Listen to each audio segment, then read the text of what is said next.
Hello guys, so today I'm going to show you how to add a custom shader inside the HD render pipeline for Unity 2021. So let's say you want to draw a custom mesh, a simple cube.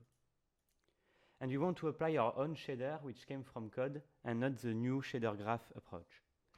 So what we need to do first is to add a custom empty object, an empty one, which we'll rename to custom pass. The name is not important, it's the new component that need to be added, which is called custom pass volume.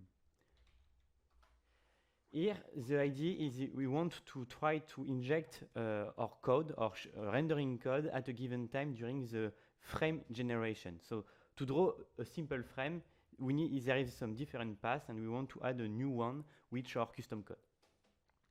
So there is different injection point. The simplest approach for our case is before post-process. So we draw the whole scene, and at the end, we add our cube with its new material.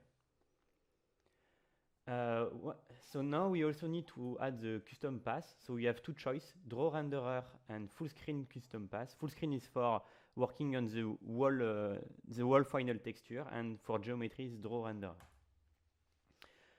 We need to define the layer mask, which object will be drawn inside our new approach. So we will create a new layer, which we'll call custom pass.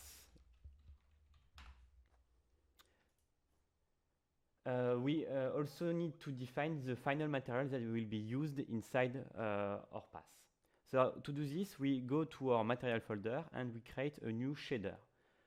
So we go to the HD render pipeline folder, and we have two choices, and we choose custom renderer pass for geometry. We will rename it to solid color, something simple.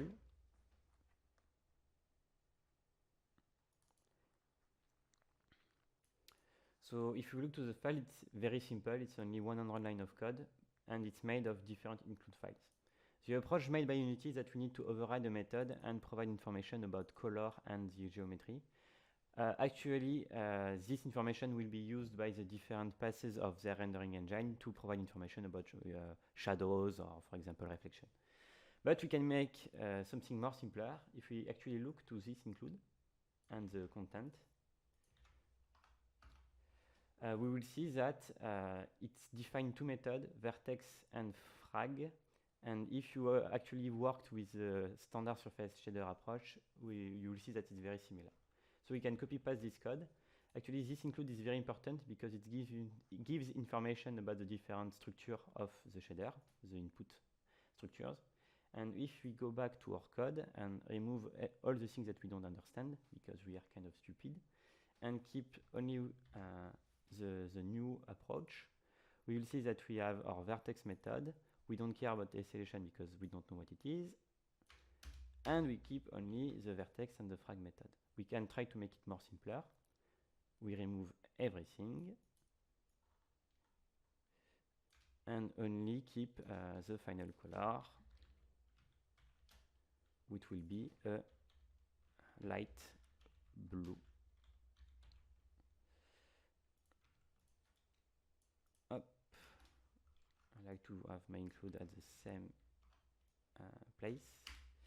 And if we go to Unity, we will see that our shader compile, and now we can try to make a material using this new shader. We need to give him our new shader.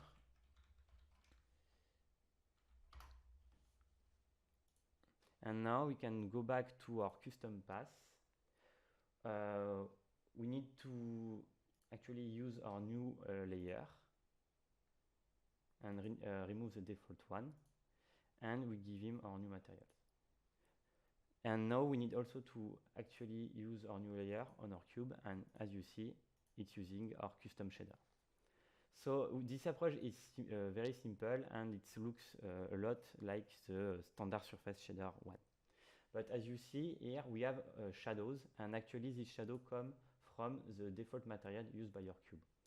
And if we use our solid color, the shadow disappears. And we will see later on, when we will dive into the shader graph generated code, how to fix this issue and bring our shadows back again.